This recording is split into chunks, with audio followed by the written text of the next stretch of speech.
Dans quelques instants, nous recevrons Myriam Garbi de Vasselot, une productrice au sein de Media One, un métier ô combien important quand on est scénariste. Avec elle, nous allons aborder de nombreuses questions, le travail et la collaboration avec les scénaristes, quelles sont les tendances du métier, quelles sont les erreurs à ne pas faire quand on envoie un dossier en production. C'est quelques-unes des très très nombreuses questions que nous avons partagées avec elle et on se retrouve juste après les petits audios de d'habitude. Ceci n'est pas un podcast ASMR. Bonjour à toutes et à tous, je suis David Frissino. Et moi, c'est Maxence Pirard. Ensemble, on est scénariste et créateur d'histoires. Et justement, après des années dans ce métier, on s'est rendu compte que l'écriture restait encore un grand mystère pour beaucoup de monde. Que vous soyez passionné de storytelling, scénariste en herbe, professionnel ou simplement curieux de savoir comment naissent les grandes histoires, il y a tellement à découvrir.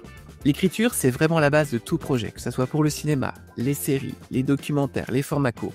Et pourtant, peu de gens connaissent les rouages qui se cachent derrière ces récits. C'est ce qu'on explore avec Séquence, notre podcast qui plonge au cœur de la création d'histoires. Tous les 15 jours, on reçoit des réalisateurs, des scénaristes, des producteurs, des diffuseurs pour décrypter avec eux leur parcours, leur méthodologie, leurs astuces et aussi toute la partie business étonnante de ce métier. Ce n'est pas juste pour les scénaristes, tout le monde peut y trouver de l'inspiration, que vous soyez auteur, créatif ou simplement fan d'histoires bien racontées. Et si vous aimez ce qu'on fait, une chose à faire, nous soutenir pour nous permettre de produire de nouvelles émissions plus régulièrement.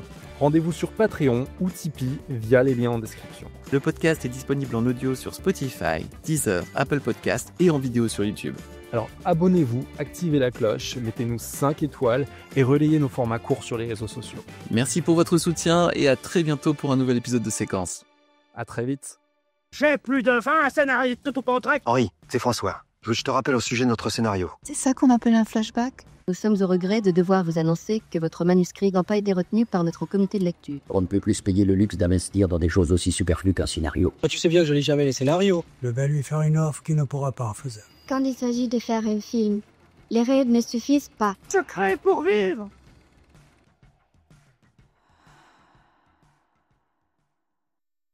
Bonjour à toutes et à tous, salut Maxence. Salut David, bonjour à tous. Bon, on est super content de vous retrouver pour ce nouvel épisode de Séquence, qui est un épisode un peu spécial, comme on en a déjà fait par le passé, comme on continuera à vous en faire certaines fois. C'est-à-dire que vous êtes habitués à nous entendre discuter Bible, arène, scénario, traitement, développement avec des scénaristes. Et puis parfois, on invite des gens qui sont complètement liés à ce métier-là, mais qui sont sur une autre profession. En l'occurrence, aujourd'hui, on va parler aussi avec Myriam Garbi de Vasselot de production du visuel. Et je vais juste avant vous faire une petite interlude, chers auditeurs et auditrices. Je vous rappelle l'intérêt de mettre des petites étoiles sur vos plateformes d'écoute préférées. Ça sert à quoi? Ça sert au fait que quand quelqu'un va écouter un podcast sur le cinéma ou sur le monde de la télévision, il se verra joyeusement proposer d'écouter juste après un excellent épisode de podcast. Ça sert à ça. Et vous remercie aussi parce que vous êtes extrêmement nombreux à nous suivre. Chaque nouvelle émission marche encore mieux que la précédente, donc on est super contents. Et puis dernièrement, on a aussi des gens qui nous envoient des petits messages très gentils pour nous dire moi j'ai un parcours particulier, j'ai une expertise, j'ai une expérience, est-ce que je peux vous proposer de venir dans l'émission? Et bien évidemment, la porte est ouverte, en tout cas la porte du podcast est largement ouverte. Et je crois que c'est arrivé il y a pas longtemps, Maxence, d'ailleurs. Tout à fait, ce matin même, justement. Voilà. C'était pas quelqu'un qui se moquait de toi. Non, je crois pas, écoute, ça n'a pas été vérifié, mais en tout cas, ça me paraissait plutôt sérieux. Voilà, en tout cas, sachez que ça reste une plateforme où on peut échanger sur beaucoup de choses autour de nos magnifiques métiers de l'écriture et du storytelling. Mais sans plus attendre maintenant, parce que vous n'êtes pas venu m'entendre faire des longs monologues qui n'ont pas de fin, je vais faire entrer notre invité du jour. Bonjour Myriam. Bonjour. Bonjour. Myriam, merci d'avoir accepté l'invitation. Tu es productrice? Oui, depuis quelques années déjà, ouais. Ouais, on se connaît depuis. En tout cas, on a échangé depuis, je pense, une 10-12 ans. Ça doit pas nous rajeunir. C'est au moment où tu travaillais à la Parisienne d'Images. Donc, je suis très content de te retrouver sur ce chemin-là. Ouais. Merci. Écoute, ravi. Maxence, écoute, je vais te laisser la parole. J'ai déjà beaucoup trop parlé. Je vous retrouve dans 1h30. Bonjour Myriam et merci. On est content de t'avoir sur Séquence. Alors, les gens maintenant te connaissent comme productrice parce que, forcément, David t'a présenté comme telle, mais tu as commencé aussi en tant que directrice littéraire. Aujourd'hui, tu as ton propre label chez Media One, qui s'appelle Oberkampf. Justement, moi, je voulais te demander simplement, comment tu as commencé? C'était quoi les débuts pour toi? Qu'est-ce qui t'a mené vers le chemin de te dire j'ai envie de produire? Alors, bah écoutez, oui, c'est vrai que là, j'ai commencé en 2005, donc sortie d'études, après quelques mois de recherche active d'emploi. Et je suis rentrée dans ce petit monde de la télé en 2005 par un dernier stage, en fait, que j'ai pu me financer, à vrai dire. Et c'était un stage donc dans une petite boîte de prod qui s'était montée 3-4 ans auparavant, qui s'appelait La Parisienne d'Images, donc dirigée par Gilles Galu. Et quand je suis arrivée, je crois qu'il y avait 4 employés et ils produisaient une émission à l'époque qui s'appelait Les Films à la maison, qui était un petit peu une sorte d'ancêtre, enfin de précurseur plutôt, c'est plus joliment dit, de Dailymotion, ou YouTube, hein, qui, donc du coup, mettait en avant la création, digitale, numérique, artistique, de jeunes talents. Et en fait, Gilles Galu, à l'époque, s'était dit: «OK, il y a plein de talents, sur le web, qui n'ont pas forcément accès à la télé», puisqu'à l'époque, il y avait pas encore les plateformes non plus. Finalement, c'était le prime time, le règne du prime time, quoi. Et les films faits maison étant diffusés sur Canal+, il avait proposé à l'époque à Elsa Sako, qui dirigeait donc tous les contenus, création originale, donc de Canal, de proposer une case destinée aux jeunes talents. Dans jeunes, j'entends première œuvre télé, donc pour des auteurs-réalisateurs, qui s'appelait La Nouvelle Trilogie. Et il avait fait ce pari de se dire: «OK, faisons trois opus par an, 3 films qu'on pourrait aussi diviser en mini-séries de 3 fois 26, donc 3 fois 26, 90 minutes chaque œuvre. Donc que des jeunes auteurs-réalisateurs, première œuvre et sans flic, sans juge, sans touriste, sans instit». Voilà. Mais je m'en rappelle complètement. Voilà, et c'était vraiment le pari qu'il avait fait, et quand je suis arrivée en stage à la Parisienne d'Images, les trois objets étaient identifiés, étaient en cours d'écriture, et moi je suis montée en tant qu'assistante de prod sur l'un des 3 films qui s'appelait Enterrement d'une jeune fille, et c'était un collectif nommé les Quiches qui était à la manœuvre, avec Déborah Sayag notamment, qui écrivait, réalisait, qui était un peu en tête de file de ce collectif, quoi. Et donc je suis arrivée en pleine écriture avec notre client qui était Bruno Gassio, donc qui lui-même avait un petit département de fiction décalée chez Canal, et qui était notre client à la Parisienne Images. Donc j'ai vraiment découvert ce métier sur le terrain, directement en room d'écriture, puis avec Bruno en réunion d'écriture avec Gilles, etc. Et puis 2-3 mois après, on était en tournage, quoi. Donc j'ai vraiment appris sur le tas, auprès d'un directeur de production que j'assistais également. Et c'est la magie des petites boîtes, c'est qu'on fait tout. On fait absolument tout. On fait le café et on travaille sur les textes, sur la fabrication. Et in fine, je suis restée, au bout de quelques mois, les 3 œuvres étaient validées, les montages acceptés. Et on cherchait donc la saison 2, la nouvelle trilogie. Et j'ai proposé à ce moment-là, dans la même idée, donc de pêche au talent, de ne pas être uniquement sur la plateforme des films à la maison, qui était un vrai vivier de talent, certes. Et à chaque fois, c'est vrai qu'on avait toujours au moins une œuvre qui émergeait de ce vivier-là. En tout cas, j'ai lancé un appel à projet à l'époque, pour la trilogie, que j'ai renouvelé tous les ans. Et au début, j'avais 150 projets reçus en quelques mois. Et en dernière année, saison 7, je pense que j'étais à, je sais pas, 500-600 projets par an. Voilà, enfin en quelques mois.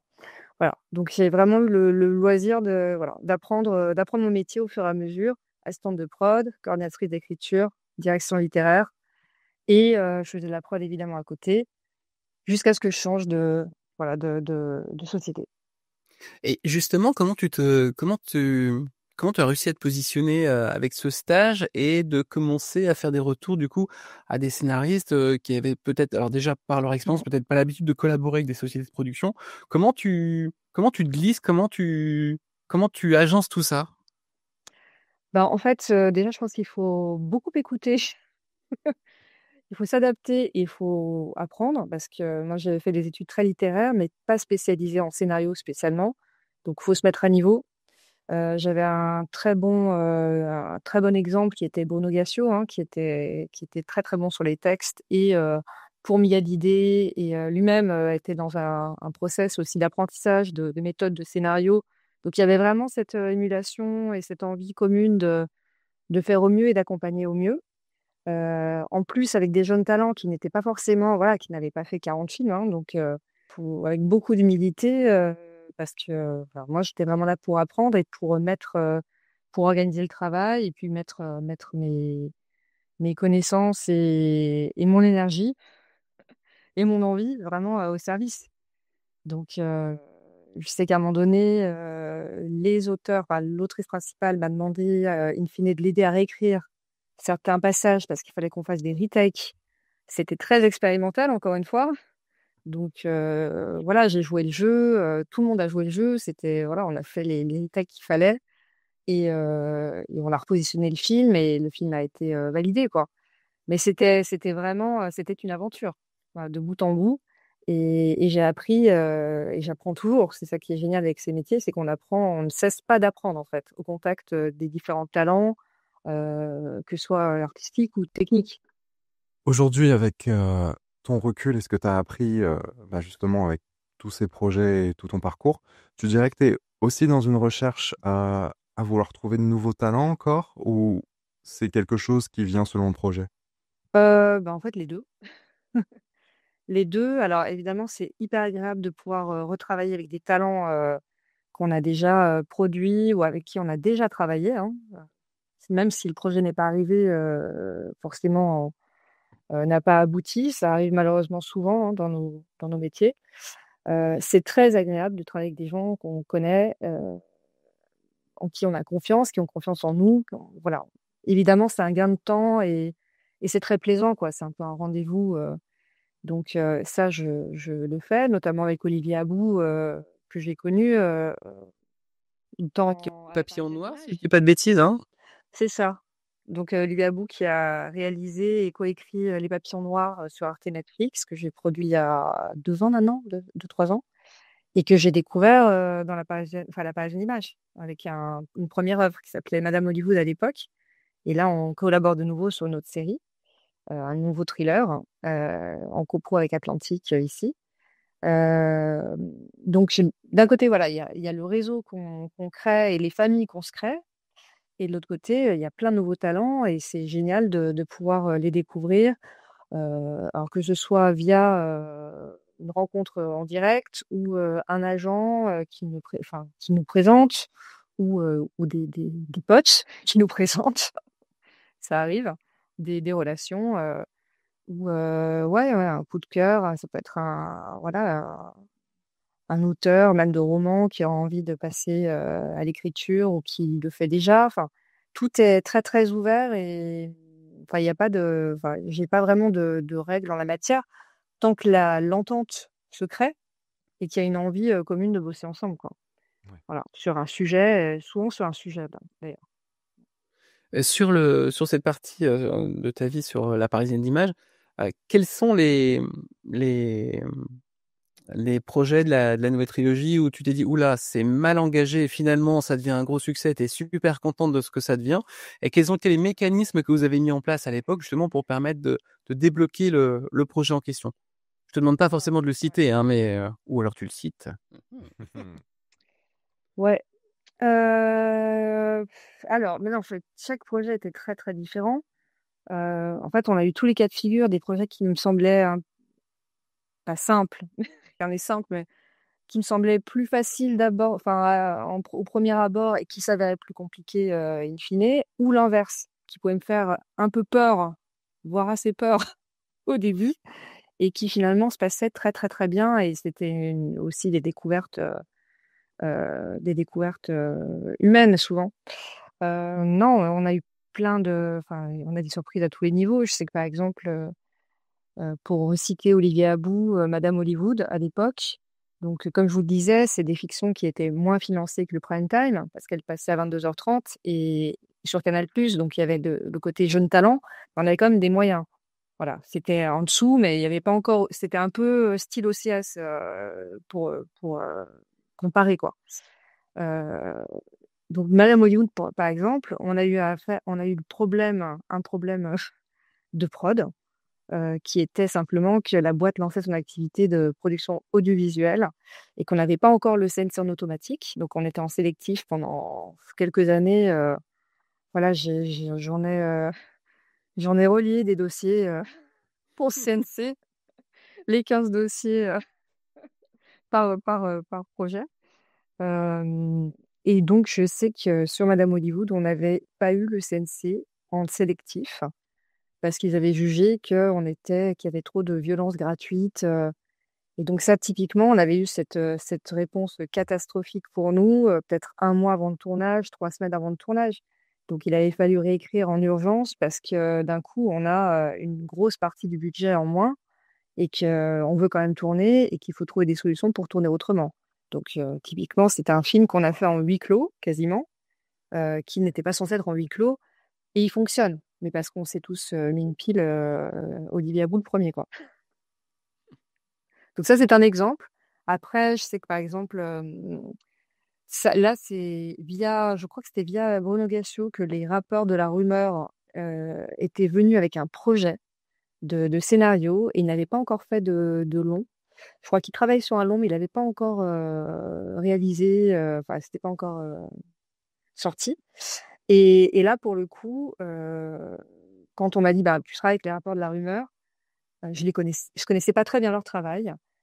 J'avais des a priori, écroués à mai, je me disais, non, oh là là, ça va être hyper testostéroné.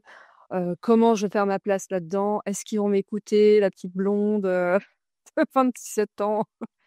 Et bon, voilà, j'ai vraiment ce genre d'a priori. Et en fait, ça s'est hyper bien passé. Hyper bien passé. C'est des mecs brillants, sympas, intelligents, ouverts, loin des clichés. Et ça, voilà, franchement, c'était une super collaboration. Même dans un milieu que je connaissais pas forcément très très bien, le rap français. Et on a réussi à faire quelque chose de très tenu. Voilà, donc ça, on était assez contente. Après, j'ai pas fait le dernier opus. Je suis partie au moment où il tournait le premier film de Julia Ducournau, d'ailleurs, avec Virgile Bramley, qui s'appelait Mange. J'avais suivi l'écriture, mais je suis partie juste avant le début du tournage. Donc ça, j'ai pas terminé. Et le dernier opus, le tout dernier non plus, La planète des cons. Mais bon, ça a dû faire une quinzaine de séries développement. Et après, la série que j'ai préféré faire, on va dire, de cœur, c'était la série Arne de Cathy Vernet. 6 fois 12 minutes, 6 fois 26 minutes en première saison, 12 fois 26 minutes en deuxième saison. Et la troisième, je ne l'ai pas faite. Voilà, je ne l'ai plus là. Et Cathy non plus d'ailleurs. Typiquement, juste sur le format, par exemple, le 6 fois 26, c'est vrai que quand on a travaillé sur cette série, c'était une envie de Bruno Gassio et Gilles Galu de se dire faisons une série sur le porno parce qu'en fait Canal est la chaîne légitime. Ouais, c'est légitime. D'office.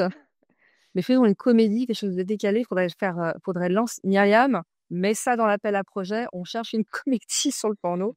Vous n'imaginez pas ce que j'ai reçu.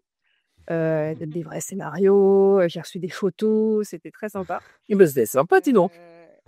C'était très sympa, oui, c'était open. Hein. Et du coup, Cathy Vernet, c'est Tim Vignal qui bossait à la Parisienne sur les films faits à la maison, qui m'a parlé d'elle parce qu'elle faisait des petits cours à l'époque, justement dans les films faits à la maison.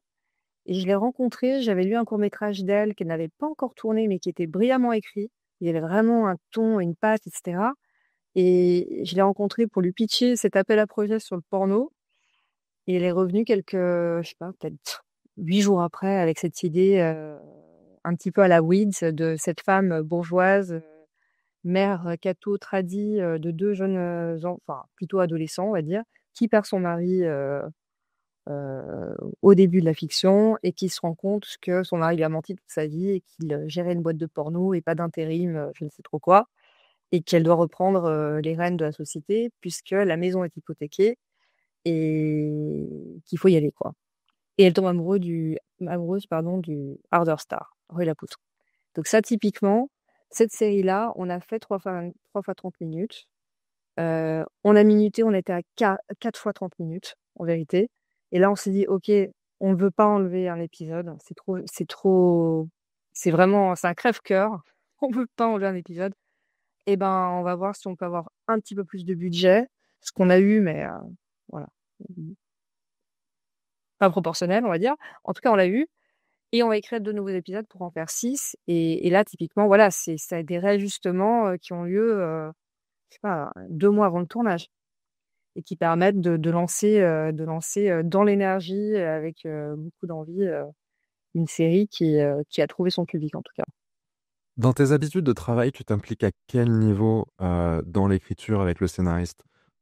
C'est-à-dire, est-ce que tu vas vraiment t'impliquer assez tôt dans l'idée, essayer de les guider par rapport à ce que, de façon à ce que ça soit un travail vraiment collaboratif, ou alors tu vas plus intervenir plus tard, une fois que l'idée est vraiment formée et implémentée par rapport à où le projet pourrait aller? Alors, tout dépend des scénaristes, en fait, et du travail demandé.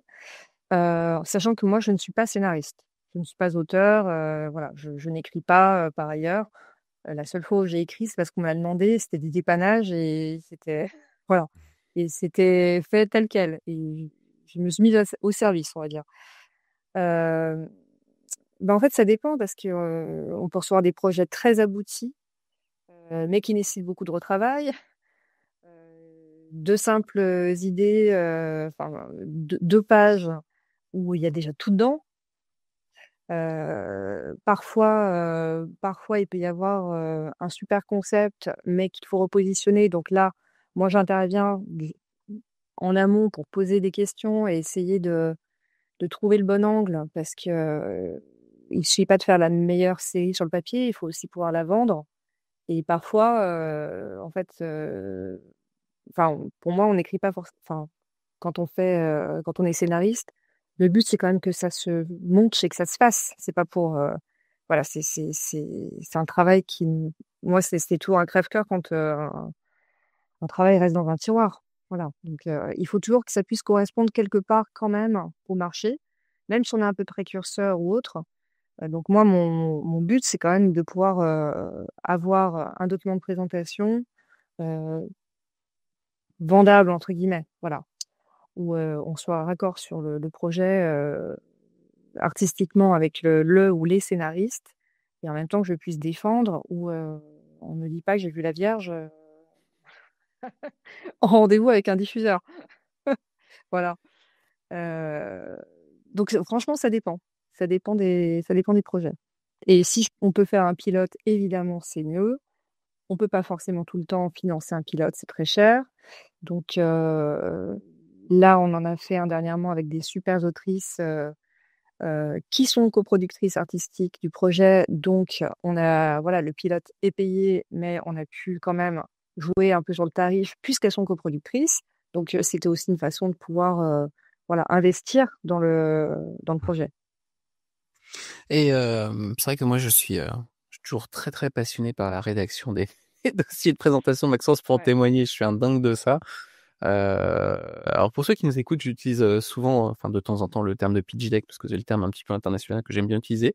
Toi, ce dossier de présentation, alors tu nous as dit il y a plein de longueurs différentes, mais toi, idéalement, qu'est-ce que tu aimes bien avoir pour pouvoir jauger au mieux une série?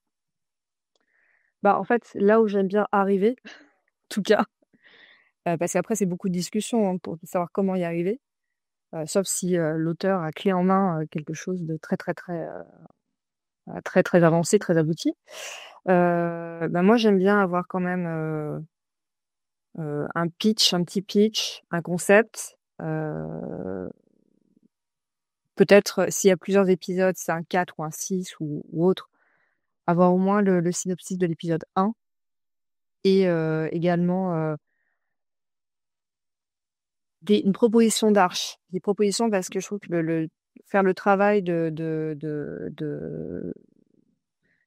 voilà, d'écrire tous les épisodes, d'avoir des synos d'épisodes, enfin c'est énorme. C'est un très, très gros boulot. Donc je préfère avoir des éléments d'arche sur ce que va être la série, ce qu'on va vous raconter, ce que vont vivre les personnages, plutôt que d'être trop, trop, trop détaillé. Après, j'estime que la bible personnage n'est pas forcément utile, sauf si, justement, on va parler des arches-personnages, dans la série et sinon, s'il y a une mécanique, sérielle, en parler, voilà, de la décrire, c'est pas mal et une note d'intention évidemment. Voilà, auteur, réalisateur ou auteur et si on peut avoir un petit mood board, c'est chouette. Mais après, certains alors quand on a un auteur réal, c'est souvent plus évident. Après, il y a d'autres auteurs qui s'éclatent aussi avec, d'autres qui sont pas du tout inspirés, donc on cherche des références communes. Voilà. Donc généralement, c'est plutôt un document qui est entre 10 pages et 20 pages. Souvent, voilà, souvent ça. Ouais, c'est vrai que c'était une grande évolution qu'on a constatée avec plusieurs de nos invités, même Manuel Aldu nous l'avait confirmé dans une autre émission. Là où il y a 10 ans, les descriptions de personnages étaient le truc où tout le monde se prenait la tête et se cassait les dents. Maintenant, c'est voilà, en 3 lignes, c'est posé, c'est efficace. Je sais plus, je crois que c'est Stephen Curry qui nous disait qu'il y en avait même le principe d'imaginer ce que le personnage avait fait avant le début de l'histoire, maintenant ça le saoulait. Donc c'était assez rigolo de voir effectivement c'est une vraie évolution en fait, de se dire que finalement je crois qu'on est. Est-ce que c'est peut-être parce qu'on a finalement les personnages, on a tellement vu de séries maintenant qu'on les sent en fait, on sait avec le pitch de départ quel est le personnage qui serait bon à cette place-là peut-être. Non, je pense que les personnages ont beaucoup, beaucoup de travail, mais juste dans la perception, moi je me mets à la place du diffuseur, du client en fait. Je me dis juste que s'il y a dans les X, nombre de bibles qu'ils lisent tous les jours, s'il y a une partie qui saute, c'est les personnages. Donc c'est pour ça que je vais pas voilà, je perdrai pas trop de temps à écrire, enfin une fiche par personnage avec en plus en série, une douzaine de personnages ou autres. Voilà, il vaut mieux avoir un bon, synopsis d'épisode 1 pour moi, où les personnages sont vivent, hein, voilà, sont en action. Et puis peut-être pouvoir décrire des thématiques, psychologiques ou autres peut-être dans une note d'intention, hein. Je pense qu'il vaut mieux faire ça que trop, voilà, alourdir le dossier, voilà. Enfin moi ce serait mon conseil, quoi. Est-ce qu'il y a des tendances scénaristiques qui, pour toi, en ce moment, te donnent envie de travailler sur certains projets? Des genres, tu veux dire ou Ça peut être des des thématiques? genres ou des thématiques, effectivement, oui. Moi j'ai toujours travaillé sur, beaucoup de genres différents et enfin je suis curieuse par rapport au projet. Je me dis pas: «Ah bah tiens, j'ai entendu dire que là, on recherche actuellement, de la comédie romantique, il faut absolument que j'en fasse une», ou «Ah bah le young adult, qui était à la mode, dans les premières années sur, les plateformes», par exemple. Je me suis pas dit: «Il faut absolument que je m'engouffre là-dedans». Souvent, malheureusement, quand, la tendance sort, on est déjà un peu trop tard. Enfin, le marché est déjà assez saturé de demandes, enfin de propositions plutôt de ce genre-là. Donc non, moi je fonctionne vraiment, à l'envie, au coup de cœur, à l'intérêt de l'histoire, l'envie de travailler avec tel ou tel auteur, réalisateur ou pas. Je fonctionne plutôt comme ça. C'est plus, à l'instinct et de ce qu'on va raconter. Parce que pour moi la vraie, si on arrive à aller jusqu'au bout et qu'on produit et que ça va être diffusé d'une façon ou d'une autre, que ce soit en prime ou en plateforme, il y a quand même une forme de responsabilité à raconter, le monde, à raconter l'histoire, comment on la raconte, quel message on fait passer. Donc je pense que ça vaut le coup quand même de se prendre un peu la tête, dans la mesure du possible, même si on fait un polar, hein, un polar, plus classique ou autre, je pense que ça vaut le coup quand même de se pencher sur ce qu'on veut raconter et comment on le raconte, quoi. Je trouve que c'est quand même une responsabilité et d'auteur et de producteur aussi et évidemment de diffuseur, c'est sûr. Mais moi, je m'interroge plus sur, finalement, si je me retourne, quel message voilà, on a fait passer ou je trouve ça plus ça me remplit plus, voilà, que et puis surtout, je me lève enfin, je vais pouvoir me regarder dans le miroir donc Oui, et t'as quand même un genre de prédilection avec lequel t'as plus d'affinité ou finalement tu te laisses surprendre? franchement, je me laisse surprendre parce que il y a pas de facilité. Le thriller, j'adore, mais c'est difficile. C'est très exigeant si on veut, surprendre, jouer avec le spectateur et cetera. Le polar, c'est pas évident d'être original et d'avoir des personnages impactants, et c'est pas évident non plus, en fait. La comédie, c'est très difficile. Enfin, il y a rien qui soit simple, mais c'est chouette, c'est le jeu. Mais la comédie est très, très difficile parce que elle est très difficile à vendre dans un premier temps parce qu'on a quand même beaucoup de retours de diffuseurs on ne peut pas rire des mêmes choses, on n'a pas forcément le même humour. Même quand on prend un format étranger, qu'on veut le transposer et qu'on propose des axes de transposition, on peut avoir cet argument-là quand même. Donc, non, il y a pas grand-chose. Il y a des genres vers lesquels je n'irai pas forcément parce que je me dis, je suis pas consommatrice, moins consommatrice, ça me passionne moins, donc je vais pas me forcer. Enfin, voilà, après, c'est une histoire de goût et de couleur, vraiment. Tu dirais que c'est quoi les différences à produire pour une plateforme de streaming et la télé? Comment ça t'impacte de façon quotidienne quand tu as des projets qui sont soit sur une plateforme, soit sur une chaîne? Alors, je pense qu'il y a pas de différence de fabrication. La différence que j'aurais vue et qui a pu exister et qui doit peut-être encore exister, c'est peut-être le buy-out. Donc quand une plateforme, est vraiment propriétaire à 100 de l'œuvre, mais que le producteur est tout de même délégué, mais se retrouve, un peu plus dans une dans une position de producteur exécutif. Alors qu'il y a quand même une part de responsabilité déléguée. Et donc la marque ne nous appartient pas, in fine. Donc là, je pense que c'était vraiment le début, je pense, de Netflix, où tout le monde était en buy-out.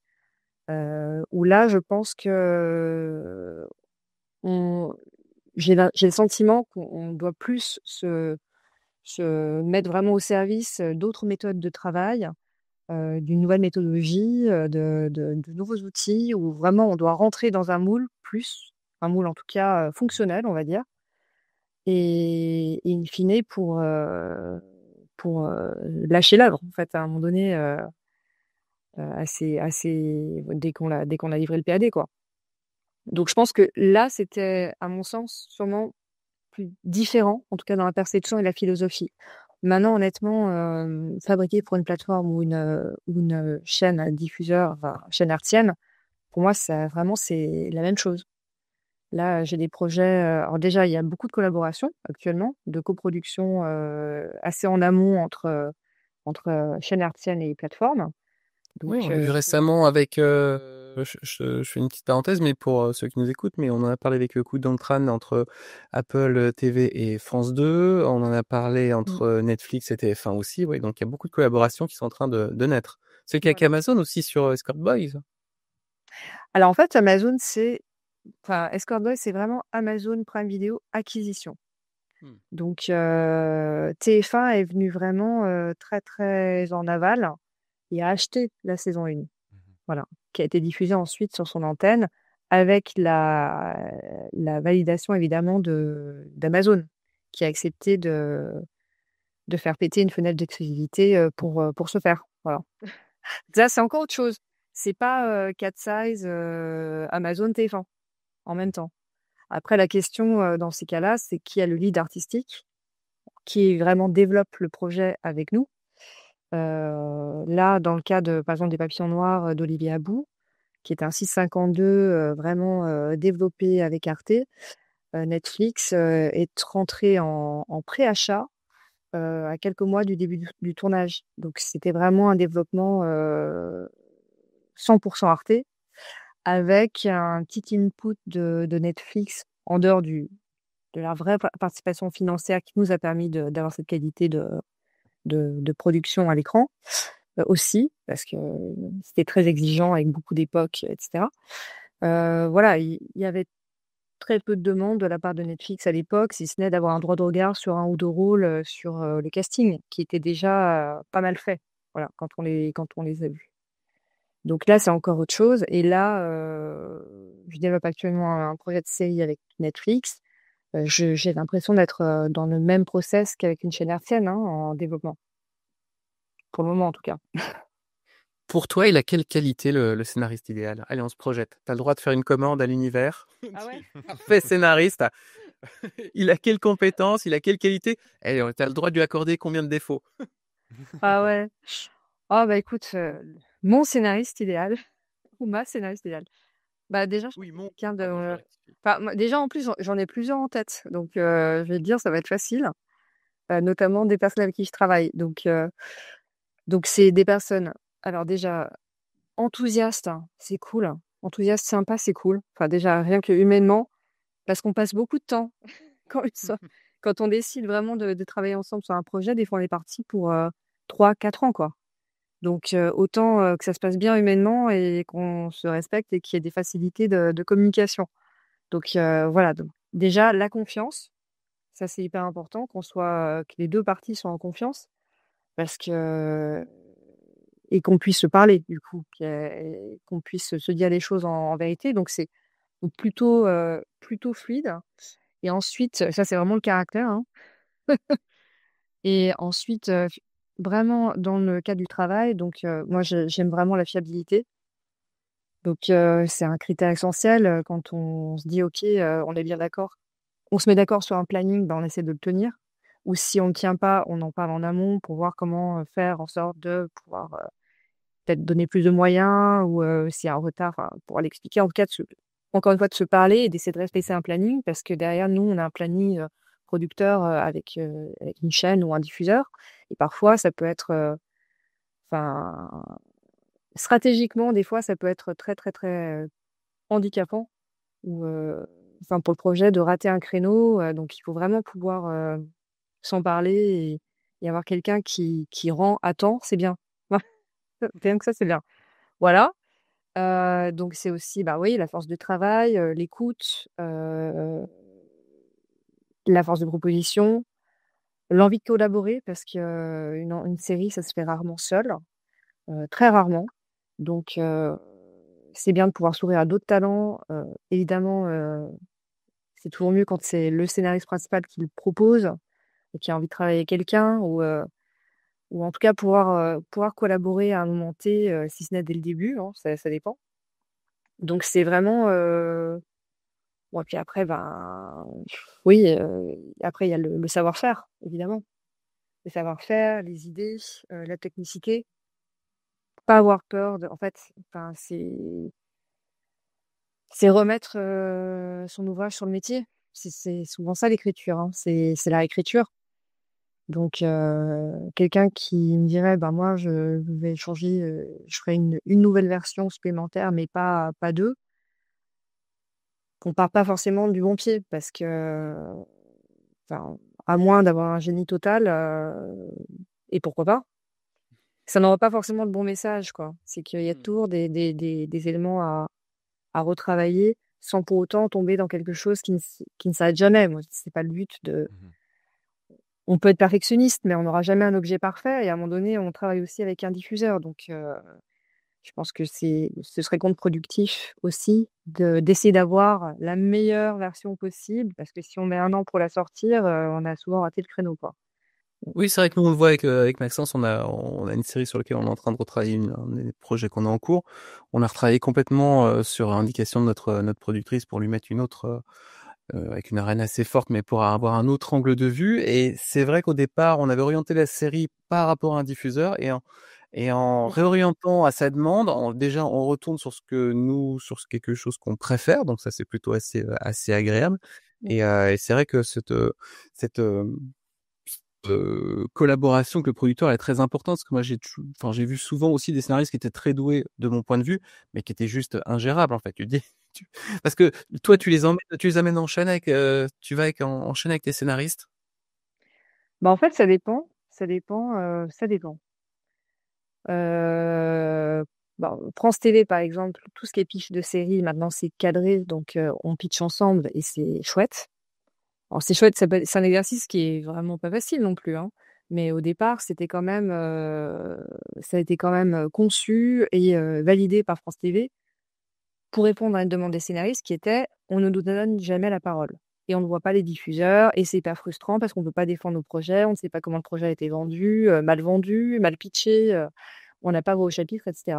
Donc ça, donc c'est passé. Donc maintenant, on a pitch obligatoire. Alors, les scénaristes qui n'aiment pas pitcher, et ben, ils pitchent quand ils sont... Putain, c'est chaud en ce moment. Voilà. Mais après, voilà, moi, je trouve ça chouette parce que justement, c'est un projet qu'on porte et qu'on défend. Donc moi, généralement, dans ces cas-là, je suis plus, je les laisse pitcher, j'interviens sur voilà, avec des raisons de production ou en support ou donc voilà, c'est vraiment un créneau qui existe chez France TV.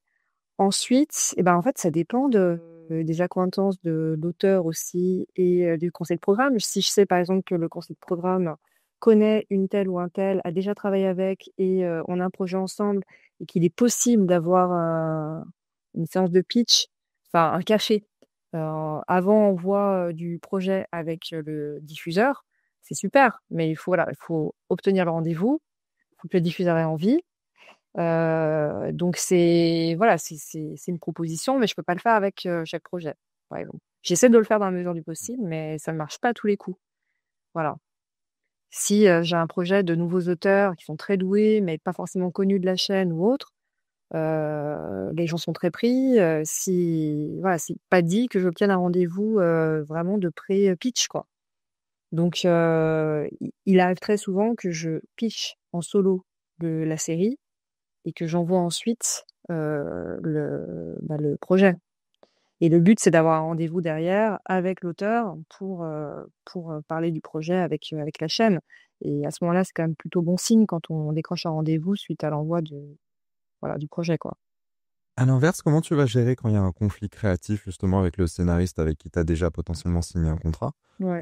Comment tu le gères? Est-ce que c'est arrivé que tu en arrives à la rupture de contrat ou... Et on peut passer la place des agents aussi dedans, ça peut être intéressant, ouais. Oui. Pour moi, il y a deux cas de figure que je différencie. Soit, si c'est un projet de série qui est de mon initiative, j'ai envie d'adapter un bouquin dont j'ai pris les droits. J'ai envie d'adapter une série dont j'ai pris les droits. J'ai une idée originale, je cherche l'auteur ou les auteurs pour s'en emparer. Si c'est quelque chose qui vient de moi, où le producteur démarre le projet, et donc c'est un peu plus personnel que un projet qui vient à 100% d'un auteur qui a envie de le faire avec nous. C'est son projet. Voilà. Donc, déjà, ce n'est pas la même philosophie. Donc, si j'ai un conflit créatif alors que j'ai commandé en fait l'écriture à un auteur pour une idée ou un projet que je défends moi, en premier lieu, quoi. S'il y a un conflit créatif, je peux pas continuer à travailler avec cet auteur. Donc, soit je reprends les droits, soit il accepte. C'est un deal. Si nos chemins se séparent, c'est un deal. Est-ce qu'on peut réutiliser son travail ou pas, dans quelles circonstances, etc. Est-ce qu'on prend un co-auteur et il se met en retrait, ou est-ce qu'on essaye une nouvelle collaboration et on voit ce que ça donne? Voilà. Donc, il y a pas mal de choses qui sont possibles. Après, si c'est un conflit créatif sur un projet que je n'ai pas porté au départ, qui vraiment est sorti des tripes de l'auteur, de son envie, son idée originale, je suis peut-être pas la bonne personne, en fait. Donc, il m'est arrivé il y a quelque temps, par exemple, de me retirer d'un projet. J'ai pris la décision de me retirer, en fait. C'était une productrice cinéma qui m'avait proposé un projet original d'une scénariste super, qui était plus journaliste, romancière que scénariste. Et à un moment donné, moi, j'adorais le thème, super autrice, super coproductrice, mais on n'arrivait pas du tout à conceptualiser la série. Et malgré l'ajout d'une co-autrice, je me suis retirée à un moment donné. Parce que ça ne servait à rien, je préférais les laisser continuer sans moi, parce que je voyais que j'atteignais la limite de ce que je pouvais faire dans ce cadre-là. Voilà. Donc, faut savoir arrêter parfois. Arrêter les frais pour tout le monde, c'est mieux. on a quand même deux grosses tendances, moi je trouve, qu'on retrouve dans les séries, c'est le caractère driven et le high concept. Toi, t'es plutôt familière de quoi et qu'est-ce qui te fait peur dans chacune des deux formules? Et qu'est-ce qui t'en joue? Je ne sais pas. On dit Ça met en joie. Oui, tout à fait, c'est tout à fait.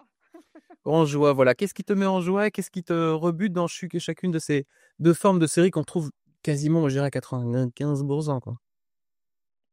Bah, en fait, moi j'aime beaucoup le character driven et j'aime beaucoup le high concept. Voilà, je peux pas te dire ah non, jamais au grand jamais. Escort Boys, par exemple, pour moi, c'est quand même un super high concept, quoi. C'est le le créateur israélien Danny Rosenberg, quand il a imaginé cette série, il avait l'âge des héros. Il s'est lui-même posé la question de devenir escort boy parce qu'il était dans la merde côté thune. Il était vraiment pas bien et il en a discuté avec sa petite copine à l'époque. Parce qu'il était plutôt beau gosse et il se disait, bah là, on galère, quoi.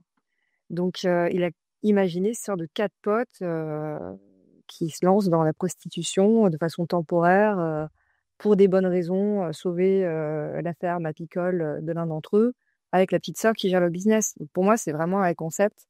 Et ce qui fait qu'on peut faire une saison, 2 saisons, 3 saisons avec des personnages qui sont marqués, où on a le poisson hors de l'eau. Il y a d'innombrables sources de comédie et de drame aussi. Donc, moi, je prends beaucoup de plaisir à travailler là-dessus. Hard aussi, c'était un high concept. Et ensuite, tout ce qui est character driven, j'adore, mais c'est souvent plus. Enfin, moi, je l'associe à quelque chose. J'ai peut-être tort, hein, mais en tout cas, je l'associe à quelque chose de plus intime, du coup, puisqu'on est vraiment, on suit les personnages, on est vraiment, il y a une part d'intériorité qui est peut-être plus marquée. Donc, franchement, j'ai pas de religion là-dessus, quoi. C'est le projet qui fait que. Enfin, faut rester cohérent par rapport surtout à la nature du projet et la façon dont on le développe. Est-ce que tu remarques un besoin d'attacher des profils à des projets? Donc ça peut être peut-être avoir un réalisateur, un acteur type, une tête d'affiche, pour pouvoir vendre le projet plus facilement à un diffuseur. Ah, parce que attends, je précise, je précise un truc parce que je vois de quoi Maxence parle. Il y a un jour, il y a un producteur qui nous dit, si vous pouvez venir directement, vous, scénariste, avec un acteur de renom, là, je suis d'accord pour prendre votre série. Et là, on se dit, là, il y a un truc bizarre. Bah, sauf si vous êtes hyper pote avec François Civil ou Pierre Ninet et qu'il le sait. C'est ça.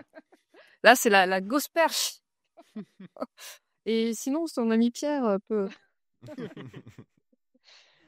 Ouais, bah en fait, ça dépend des projets, hein, simplement. Tout dépend des projets. Alors déjà, moi, ce que je fais, j'en ai pas parlé, j'ai mis d'en parler tout à l'heure au niveau des qualités du scénariste idéal. Moi, j'adore quand les sujets sont travaillés, quoi. Donc, quand il y a du travail en amont, qu'il y a un travail un peu enfin, quasi documentaire, en tout cas, vraiment une recherche pour ne pas enfoncer des portes ouvertes sur un sujet qu'on ne connaît pas très bien. Donc, il y a des scénaristes qui le font d'office et très sérieusement, et d'autres qui le font pas du tout. Donc, à ce moment-là, moi, je m'investis ou je travaille avec une chargée de développement. Je lui demande d'être là en soutien et d'apporter de la documentation des bouquins, des fiches de lecture, etc. Et ce que je fais régulièrement, c'est qu'on cherche le ou la bonne consultante sur un sujet précis. Quand on en a besoin, si on peut le faire, faut le faire. Voilà. Faut le faire pour avoir des discussions de fond quand même avec le scénariste ou l'équipe de scénaristes. Là, sur la série Netflix qu'on travaille actuellement, on a 2-3 consultants hyper spécialisés que les auteurs peuvent solliciter très régulièrement, que ce soit en questions ouvertes ou en relecture d'arches, de scénarios. Donc ça, c'est vraiment, vraiment. Enfin, moi, je trouve ça important d'essayer d'être, enfin, de rester crédible, hein. Voilà. Donc du coup, c'était quoi ta question?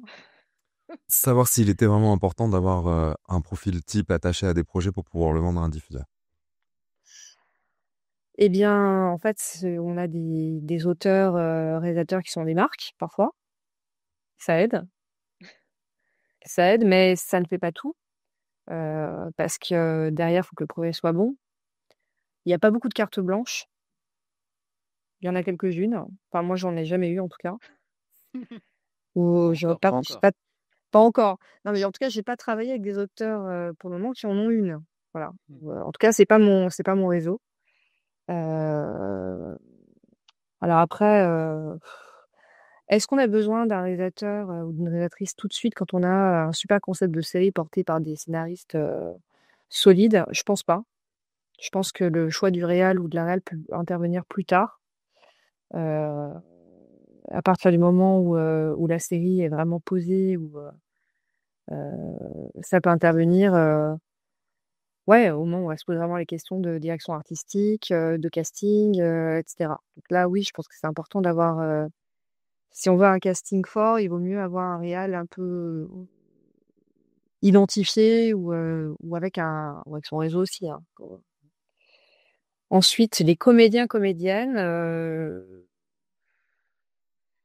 oui, ça m'est déjà arrivé d'avoir en amont, l'accord d'un comédien ou enfin d'une comédienne en tout cas, pour porter un film, pour porter un sujet. Mais je n'avais pas non plus, je n'ai pas signé le film sur, son nom. J'ai d'abord signé le film sur son pas sur, ce qu'il racontait Ouais. et sur une autrice qui en plus n'avait rien fait en télé, justement. Donc c'était vraiment la force du sujet et la qualité d'écriture. Ce qui m'a aidée, c'est que la comédienne étant connue et dispo 1 mois dans l'année, ça m'a permis de vraiment m'engouffrer dans la production, dans la prépa du film. On savait qu'il fallait tourner à ce moment-là. Donc quand il y a des doutes, on peut pas reculer ou alors faut arrêter le projet. Donc ça peut aider, voilà. Hem, on a parmi les gens qui nous suivent, on a des gens qui sont très confirmés, on a des producteurs, on a des gens qui travaillent, chez le diffuseur, on a des directeurs de production, on a des comédiens, enfin, on a vraiment tout type d'auditeurs et d'auditrices. Et on a aussi des jeunes scénaristes et je trouve que c'est important aussi qu'on fasse, des petites parenthèses pour eux. Quelles sont les erreurs récurrentes que toi, tu vois passer quand on t'envoie un projet pour la première fois? Ben, ça revient un peu à ce que je disais, c'est le manque de projection sur, le marché. Voilà. C'est de se dire: «OK, où peut s'inscrire mon projet? Où est-ce que je peux le voir? Où est-ce que» enfin, donc du coup, ça nécessite de connaître un peu les grilles. Qu'est-ce qui se fait sur TF1, sur France TV, sur M6, Arte, Canal? Qu'est-ce qui se fait actuellement en français, sur toutes les plateformes? Ça nécessite vraiment de bosser, l'environnement, hein, dans lequel on travaille pour pouvoir, se projeter. Parce que souvent, je lis des projets qui sont, bien écrits, sympas, originaux, mais, où je me dis vraiment je ne vois pas, enfin voilà, il n'est pas fait pour le marché. En tout cas actuellement, je ou dans les années à venir, moi je ne vois pas comment le vendre, quoi. Voilà, donc c'est plus voilà, c'est s'aguerrir en fait s'aguerrir à notre environnement, quoi. Sinon, il faut écrire un bouquin, quoi, et ou une BD mais en tout cas, si on veut vraiment, enfin, c'est une œuvre collective, hein, une série, un téléfilm, voilà, il faut rester il faut que ce soit faisable, hein. Donc ça, c'est vraiment pour moi, là où ça pêche très souvent, c'est peut-être ouais, un peu de naïveté ou un manque de préparation, ou de travail, de repérage, quoi, presque. Si je veux être scénariste, pour le marché français, heu, je m'inscris dans quoi? Avec qui? Comment? Pour qui? Voilà. Ouais, donc moi, je conseille de multiplier les rencontres, que ce soit avec d'autres, scénaristes qui travaillent, enfin voilà, qui travaillent régulièrement ou, des producteurs, voilà, des diffuseurs, hein. C'est bien de pouvoir se mettre aussi à la place du diffuseur, enfin c'est un peu un jeu de rôle, hein. C'est pour se dire comment moi j'évoluerais si j'étais, à ce moment-là, si je travaillais pour, je sais pas, pour France TV et que je travaillais sur ce type de programme, comment voilà. Quelle est ma marge de manœuvre? Comment on n'angle pas de la même façon une thématique sociale, sociétale pour TF1 que pour France TV. Ça va pas être le même angle, du tout. Bah, il y a toujours je prends un exemple, que je trouve assez pertinent et que je ressors souvent aux auteurs, qui n'est pas de moi. Je crois que c'est mon mari qui l'avait sorti quand il travaillait chez France TV. Par exemple, sur la thématique de la violence faite aux femmes. On a d'un côté TF1 qui fait l'emprise il y a quelques années avec Odile Huimin, qui a un score absolu, 7 millions. Donc c'est une femme, c'est adapté d'une histoire vraie, et c'est une femme qui se fait justice elle-même, en fait, et qui tue son mari. Il y a aussi Jacqueline Sauvage dans la même thématique. Qu'est-ce que va faire France 2? La violence faite aux femmes, ça va être du point de vue de la voisine qui se demande ce qui se passe dans la maison en face et qui a l'impression que sa voisine est une femme battue. Et donc là, c'est la société qui va intervenir, ou en tout cas, on n'est pas du tout dans la même chose. C'est d'un côté, il y a presque fais-toi justice toi-même sur tes champs, et de l'autre côté, c'est non, comment la société va pouvoir intervenir. Donc c'est pas du tout la même, voilà, on n'angle pas du tout de la même façon. Et c'est vraiment intéressant de se poser ce genre de questions quand on veut traiter un fait de société. C'est comment on le ferait pour le service public, simplement, ou comment on le ferait pour TF1. C'est vraiment des exercices de style, quoi. Et philosophie derrière.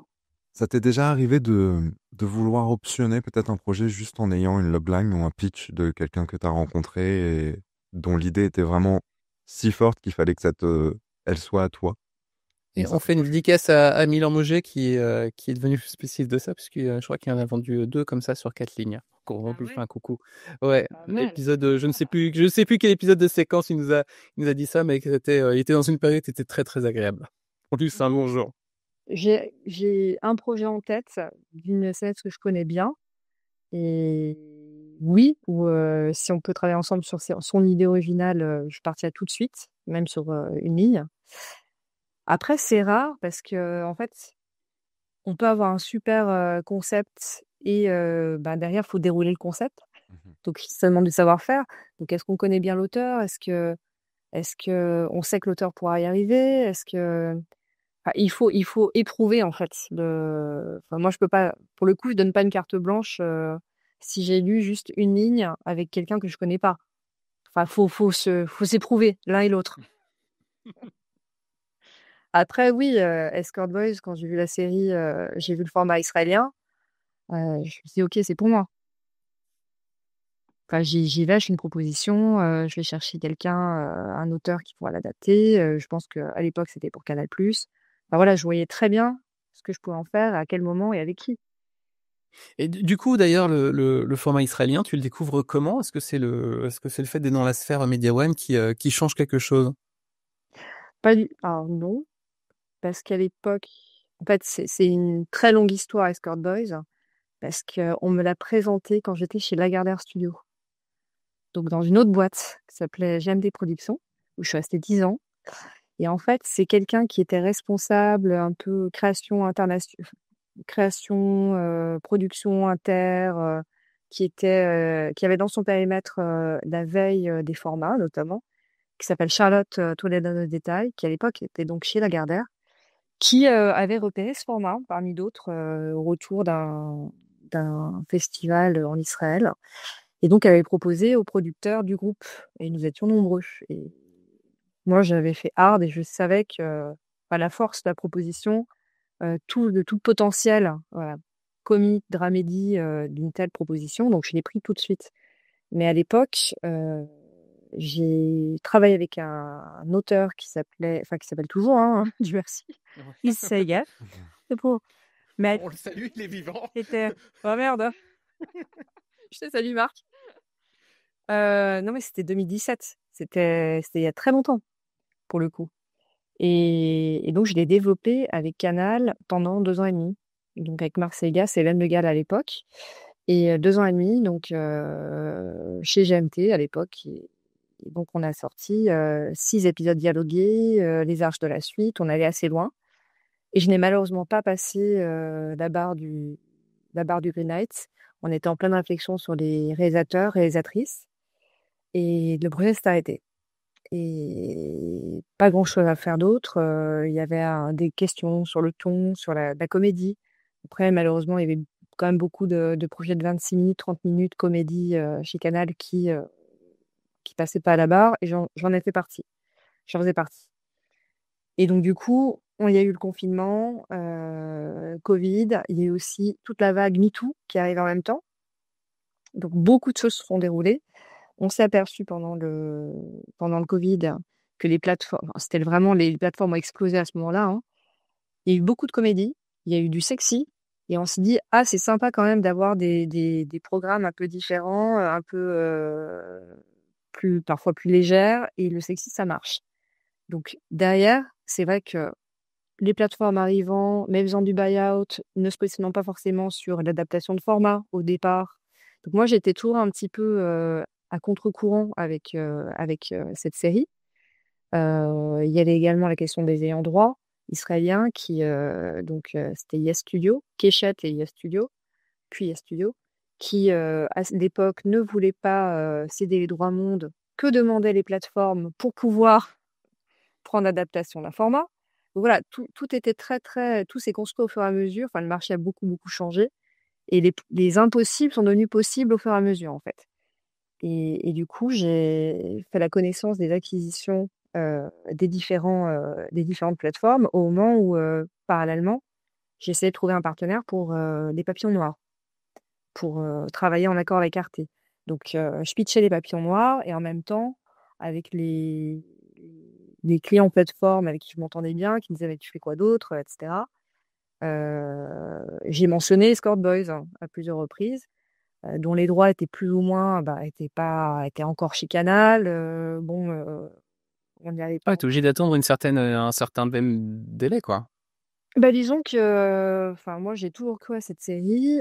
Charlotte, à l'époque, a monté aussi son label chez Media One parce qu'on a été racheté, donc Lagardère Studio par Media One. Donc moi, j'ai bougé et j'ai monté mon label tout en produisant les papillons noirs. Elle a monté son label de fiction également. Donc on s'est dit bon, essayons de rebooter la série pour une plateforme. Et finalement, c'est vraiment à l'époque, c'était Kevin Zerd chez Amazon Acquisition qui a acquis des textes, en effet, puisqu'il y avait 6 textes, avec la demande suivante. Oui, ce serait bien de les remettre à jour, il y a des trucs dans le ton qui ont l'air rebougés, etc. Il y avait MeToo, donc qui était passé, donc il y avait des choses aussi dans les relations hommes-femmes à repositionner parfois. Et si vous trouvez un réal ou une réal adéquate, on y va. Et on a pensé à Ruben Alves, qui à l'époque de Canal avait fait un film et qui entre-temps, on avait fait un deuxième qui s'appelle Miss. Voilà, donc on est parti sur cet attelage, on va dire, avec une réadaptation des textes de Ruben et d'Iyad Lebrati. Et on a tourné, c'est fait assez vite. Donc rachat des droits du format, rachat à Canal+ et GMT, reboot, voilà, on a tourné voilà en 2021, je pense. La saison 2 est bientôt en boîte.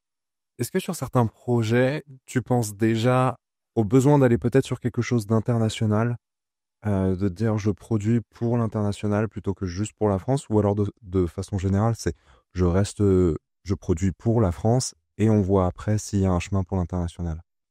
C'est vraiment la deuxième option, me concernant. Parce que de toute façon, mon réseau il est plus francophone qu'inter. Après, je pense qu'il faut que ce soit très organique, une coproduction inter, il faut qu'il y ait une vraie raison qui part du texte et du concept. Donc c'est vraiment qui part du scénario, quoi. Donc quand on fait Brown, je trouve ça super. Brown, voilà, le corps coupé en deux entre deux pays, je trouve ça, c'est l'exemple parfait de comment on peut bien faire une copro et c'est absolument, enfin, on peut pas enfin, c'est tellement évident, voilà. Après, faire une copro pour faire une copro, c'est comme souvent un millefeuille, hein. Voilà, plus on ajoute des partenaires, plus on complexifie l'affaire, en fait, hein. Donc, faut avoir j'en ai pas vraiment l'expérience, j'en ai pas beaucoup l'expérience, à vrai dire. Donc je peux pas te dire, mon souhait absolu, c'est de faire des copros inter. Je pense que si, on doit tourner à un moment donné, en Norvège ou, en Angleterre et qu'il faut absolument le faire, oui, forcément, on va passer par, des prod exé, sur place. Est-ce qu'on peut avoir, une chaîne qui diffuse un préachat. Et souvent, il y a beaucoup ça part aussi souvent de contraintes financières, hein, des copros. Là, c'est de la saison 2 des Squad Boys, on a fait une copro avec la Belgique, par exemple, avec RTL TVI, parce que la philosophie d'Amazon en saison 2, c'est de mettre généralement moins d'argent qu'en saison 1. Or, une saison 2 coûte plus cher, donc il faut trouver des solutions. Et là, on a trouvé une solution organique parce on a des talents belges, que ce soit des chefs de poste ou des acteurs dans la série. On a un préachat aussi de la chaîne. Donc, on arrive à trouver des solutions. Mais bon, c'est une copro avec la Belgique, dans une petite, vraiment un petit pourcentage.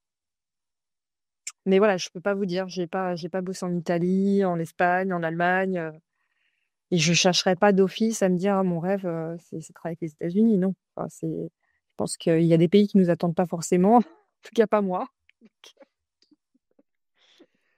Tu tu fais partie maintenant, désormais de la galaxie, Media One. Quel est l'intérêt pour Media One d'avoir, plusieurs labels de production en son sein? Et toi, en quoi ça te facilite aussi certaines parties de ton travail? En fait, moi, en montant mon label chez Media One, mon envie, c'était, d'avoir un peu plus d'indépendance, d'être, davantage responsabilisée par rapport à mes choix éditoriaux. Donc ça implique évidemment, de rendre compte de son activité, très fréquemment, enfin régulièrement, on va dire, plutôt que fréquemment. De tenir, quelque part une forme d'équilibre de budget entre, l'argent qu'on dépense en développement, ce que l'on coûte et les projections de ce qu'on va rapporter. Donc c'est vraiment inscrire son activité, dans une dynamique, pardon, forte et concrète. C'est qu'est-ce qu'on tourne l'an prochain? Comment on fait en sorte d'avoir, des séries signées, des unitaires signés, et on met quoi en développement quand?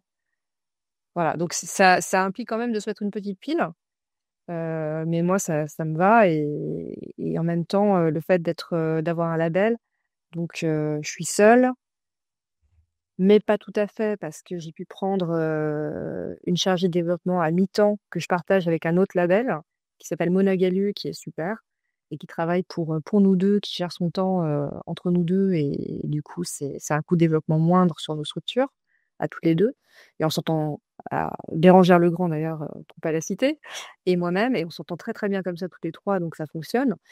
Donc en gros, après, le label, c'est pouvoir imprimer un peu pas sa marque, mais son ses envies artistiques.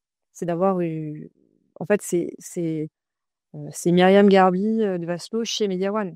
Je l'ai appelée Oberkampf parce que je vis, rue Oberkampf, et que j'ai démarré cette carrière rue Oberkampf. Donc pour moi, il y a un petit clin d'œil. Mais en tout cas, voilà, c'est le but, mais c'est comme c'était le cas chez Lagardère Studio, c'est qu'on a des fonctions support sur lesquelles on s'appuie, que le groupe, nous offre. Donc tout ce qui est juridique, financier, heu la com aussi, RP, la veille, on a tous ces services qui font partie des frais généraux globaux. Mais en tout cas, on a «tout à demeure» entre guillemets. Donc c'est très, très pratique. Ça, quand je veux prendre une option ou faire un contrat, j'ai, une juriste attitrée, si elle n'est pas là, j'ai, sa boss qui est au-dessus, qui sera là. Si j'ai besoin de conseils, je peux m'en référer à un DG au-dessus de moi, qui a une position plus business. On n'est pas tout seul non plus, en fait. Et après dans la galaxie, Media One, c'est comme dans tout groupe, on est plein de producteurs, on est, oui, en concurrence, mais on peut s'aider aussi selon voilà, les affinités de chacun. Alors on se demande beaucoup conseil, enfin choix d'un auteur, question de prod, enfin c'est assez sympa. On n'est pas en solo, derrière son bureau, dans une chambre de bonne, à développer seul, ce qui est très bien, qui est une démarche vraiment entrepreneuriale, mais ouais, pour moi en tout cas, plus dur à concevoir. Comment tu fais la distinction entre une série qui a un potentiel justement pour être sur une chaîne de télévision et une autre qui serait mieux sur une plateforme en digital? Est-ce que on n'est que sur la ligne éditoriale justement de la chaîne en fonction, ou alors il y a d'autres critères qui selon toi sont importants? Franchement, aujourd'hui, c'est très compliqué de répondre à cette question de façon définitive parce Ouais. que les lignes sont troubles en fait. Ouais. Les plateformes globalement se mainstreamisent. Il y a de plus en plus, on en parlait tout à l'heure, hein, de collaboration TF1, Oui. plateforme, France TV, plateforme, etc. Arte a été précurseur aussi. Donc, bien malin qui pourrait répondre à cette question aujourd'hui. Non, franchement, tu vois, il y a une quotidienne qui est en train de se faire, double quotidienne TF1 Netflix. Les plateformes se mettent à faire des quotidiennes, quoi. Et moi, il y a des séries, moi, la série que je développe avec Netflix actuellement, quand les autrices m'en ont parlé, je n'ai pas imaginé immédiatement pour Netflix. Enfin, faut être très franc, hein, je pensais que c'était plus mainstream, 8,52. Ça ne m'est pas sauté, enfin voilà, ça m'a pas sauté au visage. C'est des discussions avec cette plateforme régulière, de voir comment on pouvait peut-être repositionner, qui font que, en fait, et peut-être aussi une évolution du marché, très certainement. Peut-être l'envie de féminiser aussi un public, une audience. Donc aujourd'hui, je me dis rarement quand j'obtiens un projet, ah bah ça c'est sûr que c'est pour une plateforme et pas autre chose. Ou l'inverse, parce que franchement, je ne sais plus. Moi, je me dis, si le projet est bon, déjà, c'est bien. S'il me plaît, s'il est bon et que j'ai envie de le voir, c'est bon signe. Pour moi, c'est bon signe. Et il faut essayer de trouver quelqu'un qui suive. Tu parlais des tendances de codiffusion et coproduction entre les chaînes et les plateformes. Est-ce qu'il y a aussi une tendance sur les projets que tu reçois? Est-ce que par exemple, tu vois le même type de thématique en ce moment revenir, une sorte de vague comme ça? Ouais, ça arrive. Ça arrive. Vraiment, je le voyais beaucoup, beaucoup quand j'étais à la Parisienne d'Images pour la nouvelle trilogie. À chaque fois, je faisais un best-of chaque année des thématiques qui faisaient pop-up, quoi. Il y avait toujours 3-4 sujets différents qui émergeaient. On se disait, mais c'est dans l'air du temps. Voilà, on peut pas l'expliquer. Il y a des sujets à la mode. Après, selon ce qu'un marché Dernièrement, aussi, comme bah, il y a pas mal de choses sur le sport. Il y a pas mal de choses sur. À un moment donné, il y avait la cuisine en fiction et énormément de projets en même temps sur cette thématique-là. Là, c'est un peu calmé. Franchement, ça dépend. Ça dépend. T'es déjà arrivé en frontal chez un diffuseur avec un projet auquel tu croyais beaucoup, il t'a dit mais c'est marrant parce que j'ai exactement le même principe de l'autre côté. Ouais, Parce que ça c'est horrible. Je vais pas trop citer le truc parce que Ouais. là en ce moment je me dis ok, j'essaie de faire un polar et tout pour France TV. J'ai vraiment beaucoup retravaillé avec eux. Voilà, j'aime beaucoup la collaboration avec eux. Et en fait, j'ai des auteurs qui me présentent un projet de polar dans un milieu spécifique, etc. Je dis banco, j'adore et tout. Avant de l'envoyer, Dieu merci, il y a quand même un petit écho de il n'y a pas quelque chose qui se fait en interne sur le même thème. Eh ben si. Donc je l'ai vérifié auprès du directeur adjoint de la fiction qui me dit ah, si Myriam, je te confirme, c'est plutôt bien parti.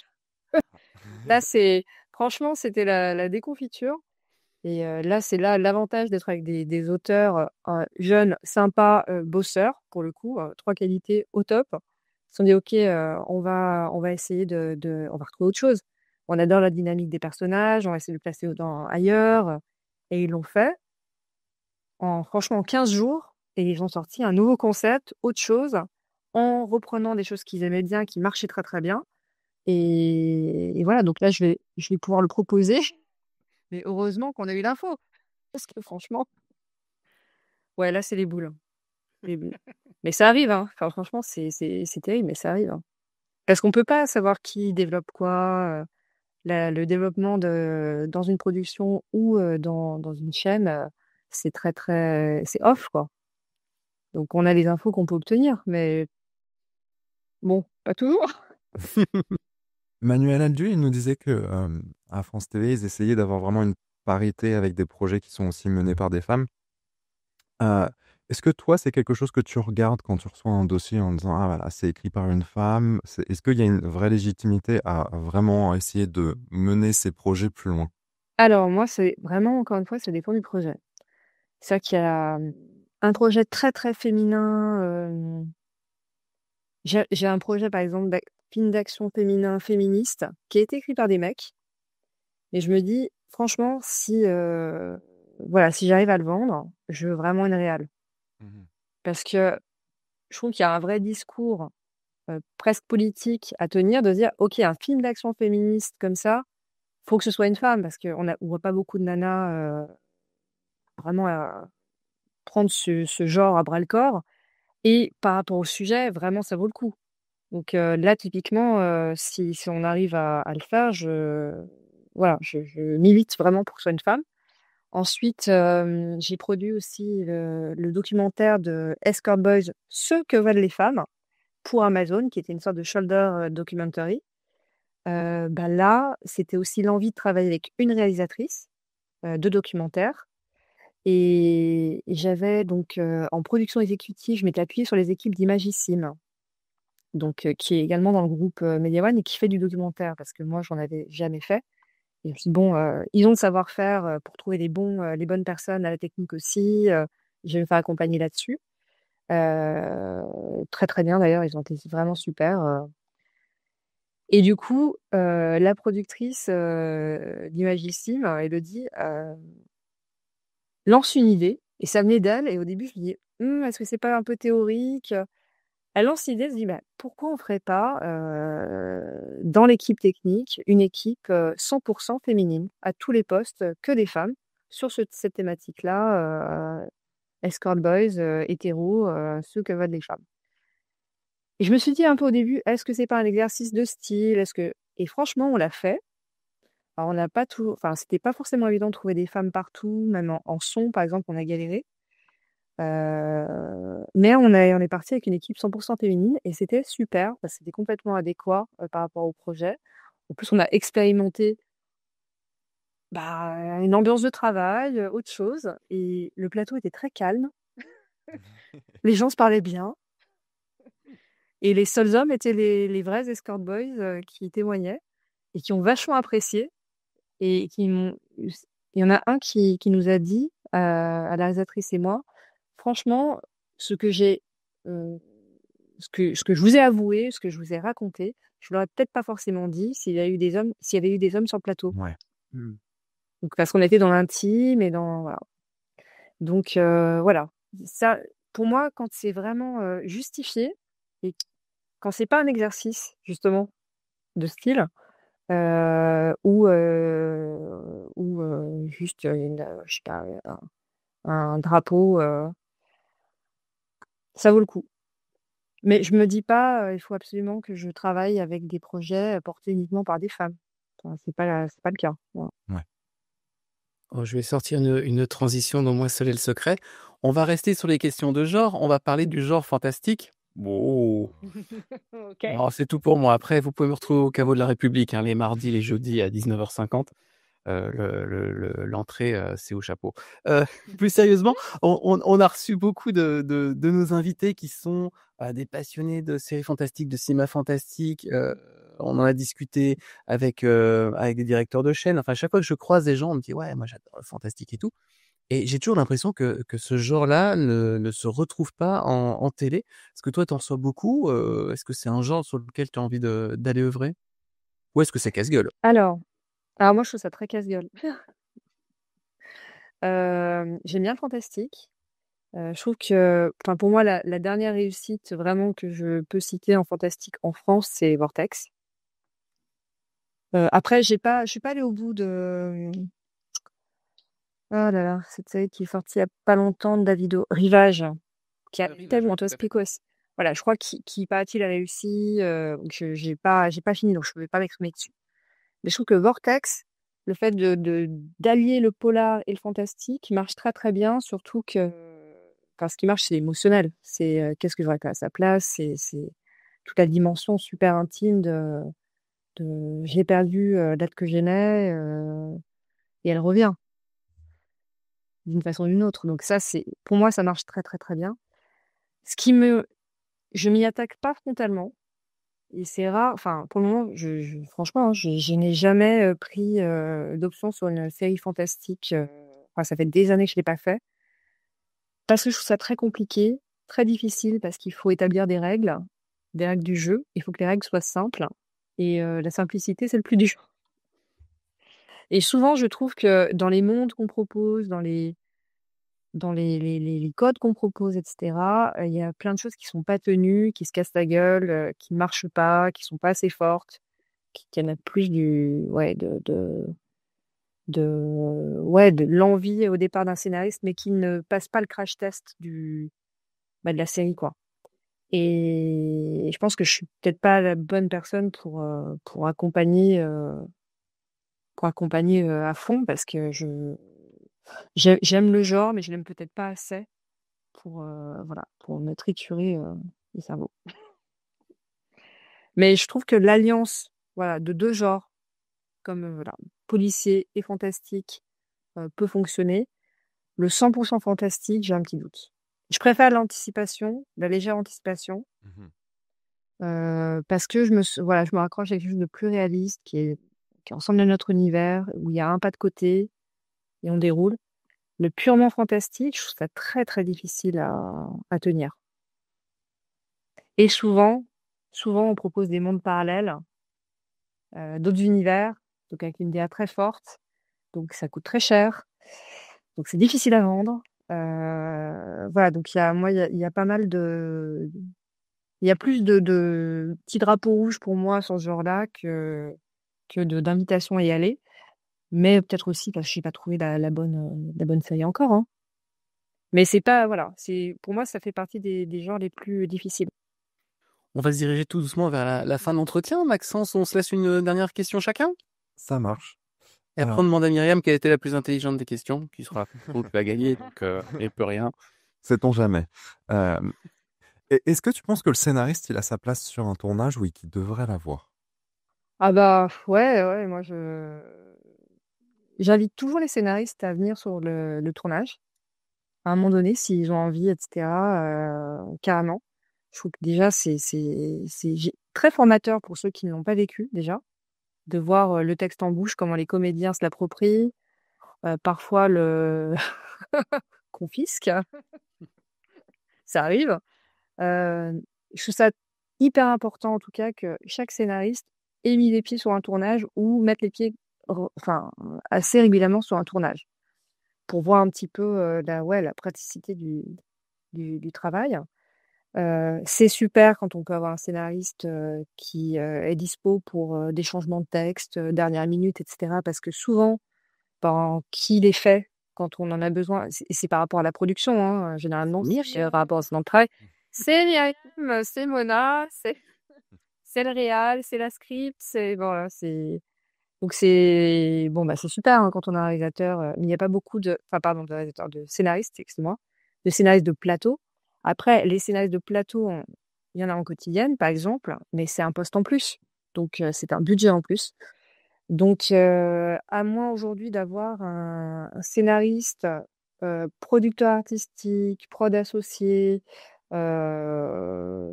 qui ait donc sa place sur le plateau et sa rémunération, parce que c'est du temps. Et à ce moment-là, c'est un vrai rôle. Et il y a des scénaristes, producteurs associés, mais c'est un poste qui doit être occupé et qui a des responsabilités. Donc c'est une vraie, c'est un vrai boulot en plus, pour moi. Donc pourquoi pas, mais ça dépend du projet et tous les projets ne le nécessitent pas. Certains oui, certains non. Et puis après, il faut évidemment éviter la cacophonie sur un tournage. C'est-à-dire que sur un tournage, la boss ou le boss sur le plateau, généralement, c'est quand même le réalisateur ou la réalisatrice. Donc, faut éviter les dissonances. Voilà. Donc, ça demande beaucoup d'intelligence humaine de part et d'autre. S'il y a des scénaristes associés, producteurs aussi, il y a des guerre-calls aussi qui peuvent faire ce travail également. Voilà. Mais pour moi, chaque tournage est différent, chaque prod est différente. On n'a pas forcément les mêmes méthodologies de boulot. Il y a des postes en plus, en moins, ça dépend. Ma dernière question, quel est ton plus grand regret sur le projet que tu as porté et qui n'a pas vu le jour? Quel était le synopsis? Quelle était l'équipe derrière et pourquoi ça n'a pas vu le jour? Ah, il y a une série que j'aimais beaucoup, qui était une idée originale. Je voulais faire une sorte de soap dans un milieu professionnel très précis, dans la lingerie féminine, dans une société de production pas du tout, une boîte tenue par des femmes et qui existait d'ailleurs, qui existait. Je voulais faire une série sur la lingerie, autour de la lingerie, dans les années 60, au moment de la crise de la lingerie, avec des personnages forts. Et j'ai beaucoup travaillé là-dessus avec 2 autrices super. Et je sais que le projet a intéressé beaucoup les chaînes, mais j'ai pas réussi à le vendre. Je sais pas si c'était l'historique à l'époque, on en faisait un peu moins. Voilà, j'ai des regrets sur ce projet, ouais. Très bien. Eh ben, écoute, on va arriver tout doucement et à la fin de l'épisode, on a un petit rituel qui est le rituel de Maxence. Je vais pas te le voler, ton rituel. Je vais te le laisser, Maxence. Je te laisse expliquer, prendre la parole. C'est ça. Donc, je conclue toujours avec 3 petites questions qui sont censées être des questions rapides, mais on se rend compte que c'est pas toujours le cas. Donc, du coup, la première, ça va être quel est ton film, ta série préférée, justement, en fait, qui pour toi est celle qui est ton top 1, quoi. Je réponds tout de suite? Bah, théoriquement, oui. Écoute, bon, ouais, c'est mon côté midinette, mais en même temps, c'était tellement, tellement, tellement moderne à l'époque. C'était Sex and the City. C'est vraiment une série que je peux revoir. Les personnages sont géniaux, c'était audacieux, c'est bien écrit. Bon, après, il y en a plein d'autres. Voilà, Six Feet Under. Enfin, je peux en citer plein. Mais Sex and the City, ouais, je les mets au-dessus parce que vraiment, je trouve que ça vieillit pas trop, quoi. Les thématiques, ces femmes qui parlent de sexe entre elles, c'était tellement moderne à l'époque, la façon dont c'est fait, mis en scène, ce qu'elles racontent, les sujets. Il n'y a pas beaucoup de séries aujourd'hui qui arrivent à être aussi modernes, en fait. La deuxième question, c'était celle que David t'a posée. D'une certaine façon, le projet que Ah tu mince, voulais qu'est-ce que j'ai voir fait? produit, bah oui. Mais du coup, je T'as vais volé taguer la là-dessus. question. Je vais te demander, est-ce que justement ce projet-là dont tu Mhm. nous as parlé, il y aurait une possibilité un jour de le remettre sur les rails ou c'est définitivement mort? Faudrait que j'en reparle avec les autrices avec qui j'allais travailler à l'époque. J'avais été 2. En fait, faut qu'il y ait un désir commun. Voilà. Faut qu'il y ait un désir commun. Là, typiquement, je me souviens que c'était une idée à moi, qu'elles ont dû récupérer les droits au bout de 5 ans, un truc comme ça. Là, je vous parle d'un projet qui a maintenant 12-13 ans. D'accord. Donc, mais qui vieillit pas parce que c'est un concept. Donc, en fait, c'est se remettre autour d'une table et voir 12-13 ans après si on a envie de travailler ensemble, de rebooter le projet ensemble. Alors qu'on voit pas. Oui. Et la dernière question, du coup, c'est ton dernier coup de cœur. Ah, Las Messias. Incroyable. Sur arte.tv, la claque. J'ai eu beaucoup d'appréhension en regardant l'épisode 1 parce qu'on me l'avait conseillé, plusieurs personnes me l'avaient conseillé. Et justement, pour retomber sur les pattes du fantastique, quand je voyais, je me disais, mais la thématique, ça va être des aliens, c'est pas possible. Pourquoi on m'a conseillé cette série? On m'a pas parlé de ça. Et en fait, non, c'est pas, il s'agit pas de ça. Pas vraiment. Et j'ai adoré cette série. Elle a une puissance folle. L'interprétation est dingue. Elle est complexe. Elle est grise. Ça parle de la famille. Enfin voilà, simplement, c'est le terreau le plus fertile pour moi de la série. Enfin des histoires. C'est la famille. Myriam, si on a envie de suivre ton travail, on te retrouve où et on peut voir quoi en ce moment? Eh ben, écoute, là, il y a toujours la saison 1 d'Escort Boys qui est visible sur, Prime Video. La saison 2 d'Escort Boys va sortir en 2025, courant 2025, donc j'y espace dans les bits parlés.